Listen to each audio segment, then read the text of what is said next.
दोस्तों सुजलॉन एनर्जी की बात करें तो स्टॉक ने आज इंट्राडे में तेजी बताई। यानी पिछले 3 ट्रेडिंग सेशन से जो गिरावट हो रही थी उस पर आज ब्रेक लगा। लेकिन जिस तरह से बाजार में तूफानी गिरावट हावी रही और अंत में करीब 1000 पॉइंट के ऊपर की गिरावट इस सेंसेक्स में देखने को मिली, उसकी वजह से आखिर गिरावट के साथ सुजलॉन ने भी क्लोजिंग दी है। लेकिन आज संभावना काफ़ी पॉजिटिव बनी और इसके पीछे सबसे बड़ा रीज़न है कि सुजलॉन एनर्जी का Q3 का रिजल्ट आने वाला है। उसका प्रीव्यू हमारे सामने आ चुका है। किस तरह से रिजल्ट रह सकता है उसको समझने की कोशिश करेंगे और ये बाजार में गिरावट की असली वजह क्या है उसको समझने की कोशिश करेंगे। आखिर इतनी भारी गिरावट क्यों हो रही है? आप देख सकते हो कि लगातार बाजार में कोई सपोर्ट दिखाई नहीं दे रहे, एक तरफा गिरावट हो रही है। डेली की डेली शेयर धराशायी हो रहे, लोगों को बहुत भारी नुकसान हुआ है, सबके पोर्टफोलियो रेड हो चुके हैं और बहुत ज़बरदस्त लोगों को लॉस हुआ है। तो आगे की क्या संभावना उसको समझने की कोशिश करेंगे। वैसे अब बजट आने वाला है, बजट के अंदर रिन्यूएबल सेक्टर को लेकर क्या संभावना बनेगी उसको भी जानेंगे इस वीडियो के माध्यम से। लेकिन फ्रेंड्स उससे पहले अगर आप पहली बार हमारे चैनल पे आए तो चैनल को सब्सक्राइब कर दीजिए, एक बेल आइकॉन दबा दीजिए ताकि जब भी नया वीडियो बने पहला नोटिफिकेशन आपको मिले। वीडियो पसंद आए तो लाइक से ज़रूर कीजिए। चलो फ्रेंड्स वीडियो स्टार्ट करते हैं। मैं हूँ आपका दोस्त SP दवे और हमारे अपने चैनल ऑनलाइन कमाई में आपका बहुत बहुत स्वागत है।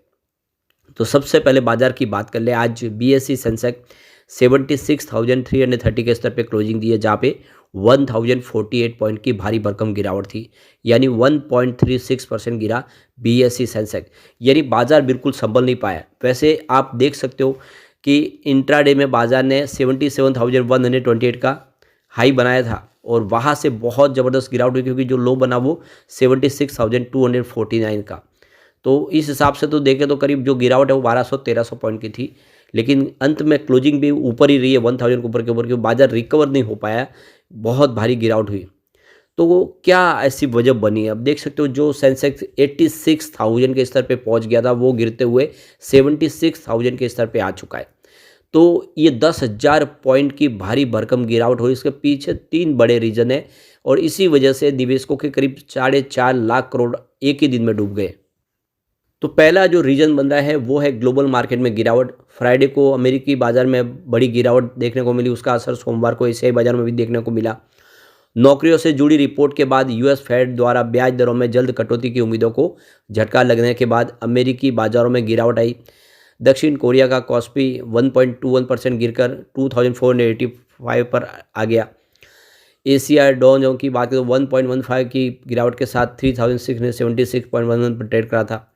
वही हांगकांग का हैंग सेंग 1.14% की गिरावट के साथ 1800 करीब 18,847 पर ट्रेड करा था। जबकि फ्राइडे को S&P 500 1.54% गिरकर 5,827 पर बंद हुआ। नेस्डे कंपोजिट भी 1.63% की गिरावट के साथ 19,161 पर बंद हुआ। तो आप देख सकते हो कि जो ग्लोबल मार्केट है वहाँ से सिग्नल ठीक दिखाई नहीं दे रहे थे और इसी वजह से बाजार में ये भारी भरकम गिरावट हुई। डाउन जोन इंडस्ट्रियल एवरेज भी देखें तो 696 पॉइंट की भारी भरकम गिरावट हुई और 1.63% गिरकर देख सकते हो कि 41,938 के स्तर पे क्लोजिंग दी। तो ये देख सकते हो कि सोमवार सुबह WTI क्रूड की कीमतें 1.83% बढ़कर $77.97 पर और ब्रेंट क्रूड की कीमतें 1.74% बढ़कर $81.15 पर कारोबार कर रही थी। मेहता इक्विटीज़ के रिसर्च एनालिस्ट और प्रशांत तापसे ने कहा है कि पूरे कारोबारी दिन धारणा खराब हो गई है क्योंकि रूसी तेल निर्यात पर अमेरिकी प्रतिबंधों के कारण कच्चे तेल की कीमतें 3 महीने के उच्चतम स्तर पर पहुंच गई है। और केयर एज में एसोसिएट इकोनॉमिक महिक शर्मा ने कहा है कि इसके अलावा उत्तरी गोलार्ध में ठंडे मौसम के कारण ऊर्जा की अधिक मांग और चीन से नीतिगत समर्थन की उम्मीद के कारण तेल की कीमतों में बढ़ोतरी हुई है। तो एक ये रीजन भी बना और दूसरा है विदेशी निवेशकों की भारी भरकम गिरावट। FI ने भारतीय इक्विटी बाजार में बिकवाली जारी रखी हुई है। जनवरी में अब तक उन्होंने 21,357.46 करोड़ रुपये की बिकवाली कर दी है। पिछले 3 महीनों के दौरान विदेशी निवेशकों ने करीब 1,77,402.49 करोड़ की ज़बरदस्त बिकवाली की है। विशेषज्ञों का कहना है कि विदेशी संस्था के निवेशकों की लगातार बिकवाली के पीछे मुख्य कारण डॉलर इंडेक्स में लगातार बढ़ोतरी जो अब 109 से ऊपर है। तो भारतीय बाजारों को जिन 3 बड़े कारणों ने प्रभावित किया उनमें एशियाई अमेरिकी बाजारों में गिरावट, कच्चे तेल की कीमत और FI द्वारा निवेशकों की जिस तरह से बिकवाली हो रही हो, तो ये 3 बड़े रीजन बने जिससे गिरावट हुई। अब सुजलॉन की बात करें तो स्टॉक की शुरुआत तो निगेटिव हुई 54.50 पर, क्लोजिंग फ्राइडे की 55.57 के आसपास थी, परंतु इंट्राडे में 57 तक चला गया। यानी 3 दिन की भारी भरकम गिरावट के बाद फाइनली आज इसने तेज़ी बताई, खरीदारी अच्छी लौट के आई, कुछ बड़े फंड हाउस ने खरीदारी भी की। अगर बाजार संभल जाता तो यहाँ पे हमें अपर सर्किट भी देखने को मिल सकता था, लेकिन ऐसा हुआ नहीं क्योंकि गिरावट काफ़ी बड़ी थी बाजार की क्लोजिंग के वक्त भी। इस वजह से 53.98 का इसने लो बनाया और अंत में क्लोजिंग 54.34 के आसपास रही है, जहाँ पे 2.21% की गिरावट थी। तो ये इतनी गिरावट तो हो ही जाएगी क्योंकि सेंसेक्स में 1000 पॉइंट से ऊपर की भारी भरकम गिरावट हुई है। तो आज सुजलॉन ने बेहतर किया और वॉल्यूम ज़बरदस्त बढ़ा आज। पिछले 1 महीने पहले इसका 6 करोड़ का वॉल्यूम था, 3 करोड़ की डिलीवरी उठाई गई। 1 वीक पहले 6 करोड़ का वॉल्यूम हुआ था, 3 करोड़ की डिलीवरी उठाई गई। फ्राइडे को 8 करोड़ का वॉल्यूम हुआ था, 4 करोड़ की डिलीवरी उठाई गई और आज वॉल्यूम बढ़ के 10 करोड़ तक चला गया। तो इसका मतलब ये है कि आज दिन में किसी ने खरीदारी की है, जिसकी वजह से ये संभावना पॉजिटिव बनी और स्टॉक दौड़ा, लेकिन बाजार ने साथ नहीं दिया। तो देख सकते हो कि 3 दिन की लगातार गिरावट के बाद आज स्टॉक ने थोड़ा जंप दिखाया और देख सकते 2% की इंट्राडे में गेंद देखने को मिली, लेकिन बाजार की गिरावट ने सारा जो मूड था खराब कर दिया शेयर का। मार्केट के अभी समय 76,400 करोड़ के आसपास है। अब यहाँ पे सुजलॉन एनर्जी को लेकर नोमा इंस्टीट्यूशनल इक्विटीज़ ने उसके प्रिडिक्शन जारी किया है, किस तरह से रिजल्ट रह सकता है उसका प्रीव्यू दिया है। तो सुजलॉन एनर्जी का इस समय जो देख सकते हो कि जो ग्रोथ है, रेवेन्यू ग्रोथ, उसमें Q3 में 77% की वृद्धि देखने को मिल सकती है। फाइनेंशियल 2025 में इस बार देख सकते हो कि 2762.9 करोड़ के आसपास रह सकता है, जो पिछले 1 साल पहले 1560.5 करोड़ के आसपास था। यानी रेवेन्यू के अंदर 77% की ज़बरदस्त जंप देखने को मिल सकती है। नेट प्रॉफिट की बात करें Q3 की, तो उसमें 55% की जंप देखने को मिल सकती है, जो 315.4 करोड़ के आसपास रह सकता है।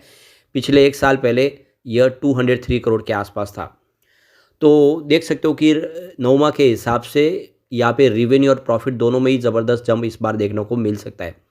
ऑपरेशनल लेवल पर एबिटा देख सकते हैं, इस मार्जिन देखें दिसंबर क्वार्टर के दौरान, तो उसमें 67% की जंप देखने को मिल सकती है, जो 413.1 करोड़ के आसपास रह सकता है, जो पिछले 1 साल पहले 247.6 करोड़ के आसपास था। तो कंपनी का रेवेन्यू, प्रॉफिट, एबिटा सभी बढ़ता हुआ दिखाई दे सकता है और अगर आंकड़े ऐसे ही रहे तो फिर एक अच्छी तेज़ी की संभावना हम व्यक्त कर सकते हैं। साथ में नोमा का ये भी कहना है कि ईपीसी सेगमेंट में वीकनेस देखने को मिल सकती है। इसके अलावा जो हायर कॉस्ट रही है ईएसओपी स्कीम के तहत, उसका खर्च भी इस बार जुड़ता हुआ दिखाई देगा और इसके अलावा आईटी इंफ्रास्ट्रक्चर का खर्च, तो ये खर्च इस बार जुड़ सकते हैं प्रॉफिट के साथ, यानी खर्च भी काफ़ी बड़ा होने की इस बार उम्मीद दिखाई दे रही है। परंतु कंपनी की ऑर्डर बुक बहुत ज़बरदस्त है और आने वाले समय भी कंपनी को और बड़े ऑर्डर मिल सकते हैं, जिसकी वजह से संभावना काफ़ी पॉजिटिव बनेगी। अब बजट आने वाला है 2025 का, इसमें देख सकते हो कि एनर्जी सेक्टर को लेकर काफ़ी ज़्यादा उम्मीदें हैं। स्पेशली अगर आप देखें तो स्मार्ट मीटर के ऊपर, मॉडर्नाइजेशन, ग्रिड इंफ्रा, तो मॉडर्नाइजिंग करना है, अभी ग्रिड इंफ्रा कनेक्टिविटी को मजबूत करना है। स्पेशली देखें तो एनर्जी स्टोरेज हो, ग्रिड कनेक्टिविटी हो, ये सब मजबूत होगा तभी विंड और सोलर के माध्यम से जो बिजली का निर्माण होगा उसको सुचारू रूप से आगे बढ़ाया जा सकता है। एनर्जी स्टोरेज के ऊपर इस समय सरकार कुछ बड़े और ऐलान कर सकती है, पीएलआई स्कीम का बेनिफिट दे सकती है। तो बहुत सारी इस समय अपेक्षाएँ है इस सेक्टर की भी। यहाँ पे डिजिटलाइजेशन की भी उम्मीद है, जो आर्टिफिशियल इंटेलिजेंस के हिसाब से इस कंपनी को और मजबूत बनाया जाए, जिससे जो लीकेज होती है, जो वेस्ट हो जाती है बिजली, वो बिल्कुल ना हो और इसी वजह से इस पे ज़्यादा सरकार की तरफ से कुछ और ऐलान हो सकते हैं। तो बजट को लेकर उम्मीद बहुत ज़्यादा है और देख सकते हो कि इसी को लेकर इकरा की तरफ से जो वाइस प्रेसिडेंट है, देख सकते हो विक्रम वी, उनका कहना है कि इस बार जो स्पेशली देखें तो ट्रांसमिशन ग्रिड इंफ्रास्ट्रक्चर को मॉडर्न तरीके से फिर से बनाना, इसके अलावा स्मार्ट मीटर लगाना ज़्यादा से ज़्यादा और एनर्जी सेक्टर के लिए आर्टिफिशियल इंटेलिजेंस के माध्यम से उसको डिजिटल टेक्नोलॉजी के माध्यम से आगे बढ़ाना। तो ये सारे के सारे इस बार फोकस रह सकते हैं। साथ में सोलर विंड के लिए और साथ में परंपरागत ऊर्जा को भी उतना ही महत्व देना होगा, क्योंकि अभी भी जो ऊर्जा की खपत है वो सिर्फ रिन्यूएबल एनर्जी के माध्यम से पूरी नहीं हो सकती। ऐसे में दोनों ही सेक्टर को, चाहे फॉसिल फ्यूल्स हो या नॉन फॉसिल फ्यूल्स, दोनों को ही सरकार को एक जैसे नज़रिए से देखना होगा और खर्च इसमें सरकार करती हुई दिखाई देगी। तो ये देख सको कि इस सेक्टर को उम्मीद बहुत ज़्यादा है। इस बार कुछ और नई स्कीम का ऐलान हो सकता है, कुछ नए टेंडर्स जारी किए जा सकते हैं। तो आने वाला समय काफ़ी शानदार हो सकता है पावर सेक्टर के लिए। लेकिन फ्रेंड्स, कोई भी इन्वेस्टमेंट करने से पहले अपने फाइनेंशियल एडवाइज़र से एडवाइस ले ले या अपना खुद का रिसर्च करें, क्योंकि मैंने वीडियो आपके एजुकेशनल पर्पज़ के लिए ही बनाया। वीडियो पसंद आए तो लाइक से जरूर कीजिए और चैनल को सब्सक्राइब कर दीजिए। Thank you friends.